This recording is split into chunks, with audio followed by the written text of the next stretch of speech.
I have to, music, sit here for hours and hours, days, weeks before anything pops out that I feel is good enough to keep that speaks to me. For decades, Benny Andersson let the music speak for him, serving as the creative force behind ABBA and giving the world songs that still echo across generations. But when ABBA ended, the applause faded, and Benny carried personal losses and quiet struggles he never shared publicly. Behind the hits was a story involving her, a chapter he kept carefully hidden while rumors swirled for years. Now at 78, Benny is finally breaking his silence, confirming the truth fans have long wondered about her, about the fallout after ABBA, and about what's really happening with the band today. Before reaching the moment he's finally opened up about, it helps to look back at where Benny Andersson's story began. Benny Andersson was born on December 16, 1946 in Stockholm's Vasan district, where music surrounded him from the start. His father Gösta and his grandfather Ephraim both played the accordion, and when Benny was 6, they bought him one of his own. Through them, he discovered Swedish folk music, traditional tunes, and Schlager, while records by artists like Katarina Valente and Elvis Presley introduced him to a wider world of sound. That early mix of styles would stay with him for life. By the age of 10, Benny had taught himself piano, inspired by musicians he admired and driven more by curiosity than formal training. School never truly held his attention, and at 15 he left to focus on music, performing at youth clubs around Stockholm. During those years he met his first partner Christina Granville, and together they had 2 children, Peter and Helen. In 1964, Benny joined a group with Christina called Elverets Spelmanslag, a tongue-in-cheek name reflecting their electric instruments. While playing mainly instrumental pieces, Benny began writing his own songs, quietly laying the foundation for what would come next. That next step arrived in October 1964 when he became the keyboardist for the HEP Stars. The band broke through in early 1965 with the hit Cadillac and quickly rose to the top of Sweden's pop scene. Benny soon became their creative engine, moving beyond cover songs to write originals that define the group's sound. Hits like Sunny Girl, Wedding, and Consolation established him not only as a teen idol but as a gifted songwriter whose talent was impossible to ignore. Benny's path toward ABBA truly began in June 1966 when he met Björn Ulvaeus. The two connected immediately and started writing songs together, beginning with Isn't It Easy to Say, later recorded by the HEP Stars.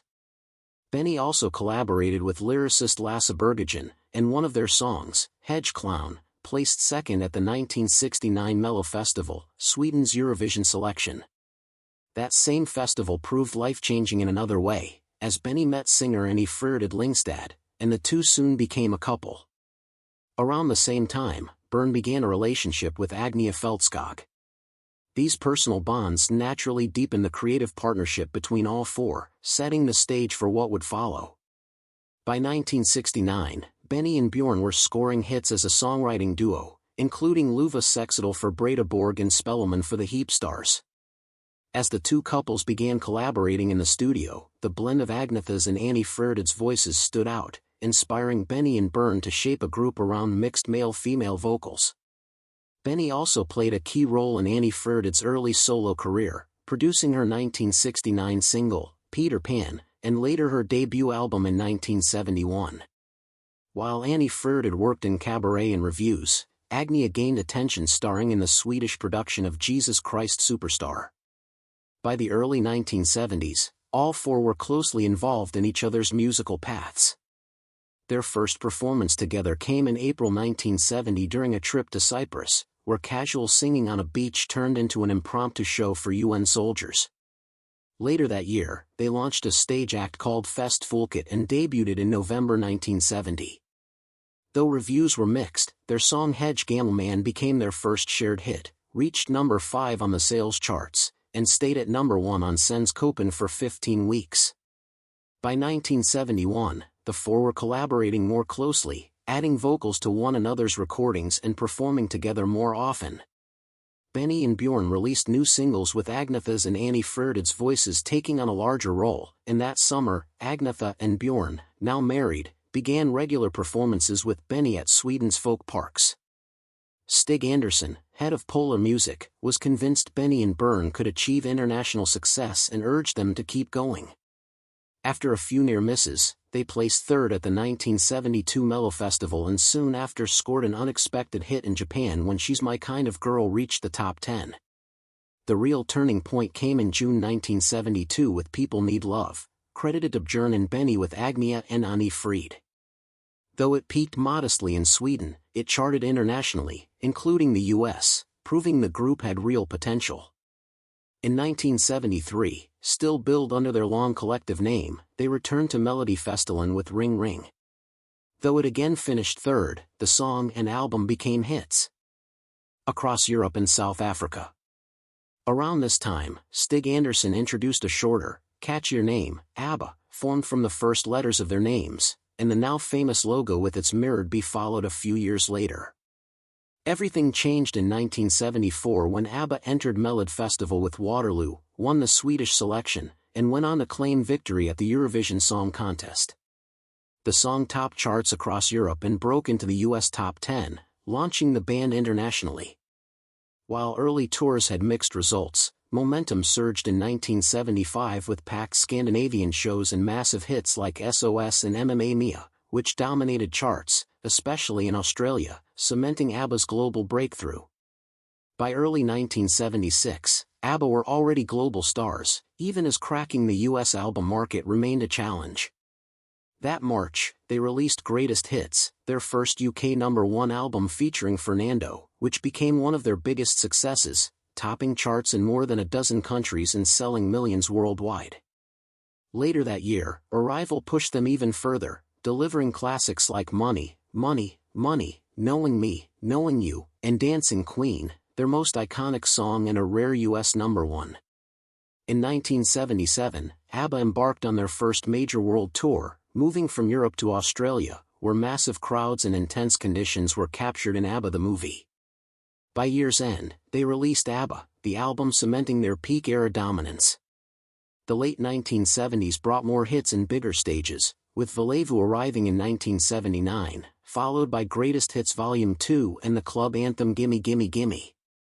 That year, ABBA toured North America and Europe, including a sold-out run at London's Wembley Arena, and in 1980 they played 11 sold-out shows in Japan, their final major tour.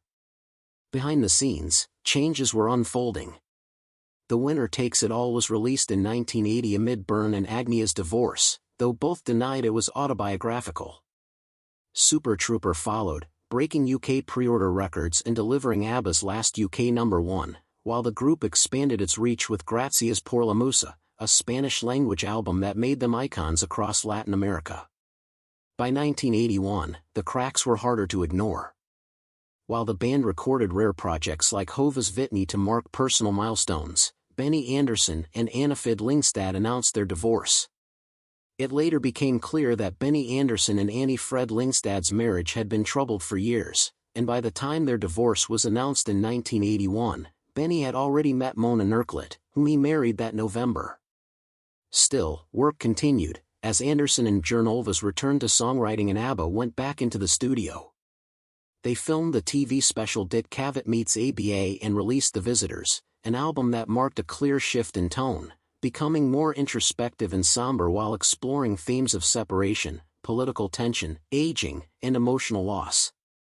One of Us became the album's standout single, reaching #1 in Germany and marking ABBA's final top 3 hit in the UK. While The Visitors topped charts across much of Europe, its global impact was more muted than earlier releases. In the US, When All Is Said and Done became their last top 40 hit, reflecting the group's growing sense of closure as personal tensions became harder to ignore. In 1982, attempts to record a new album stalled, with only a handful of songs completed before dissatisfaction led to the sessions being abandoned. Instead, ABBA released the singles, The First 10 Years, accompanied by new tracks including The Day Before You Came and Under Attack. Though the singles had mixed chart results, the compilation itself topped charts in several countries, and Under Attack ultimately became ABBA's final release. That November, the group made a brief promotional tour, appearing on television in the UK and Germany. On November 19, 1982, they filmed their last Swedish TV appearance, and less than a month later, on December 11, ABBA performed together for the final time via a live broadcast to British television. ABBA was never just a pop group with catchy melodies and glamorous costumes, it was built on two real-life love stories. In the early 1970s, the band consisted of two couples, Agnetha Fältskog and Bernos, and Benny Andersson with Annie Frida Lyngstad. Fans were drawn to the romance, believing the love songs on stage reflected real relationships off it as well.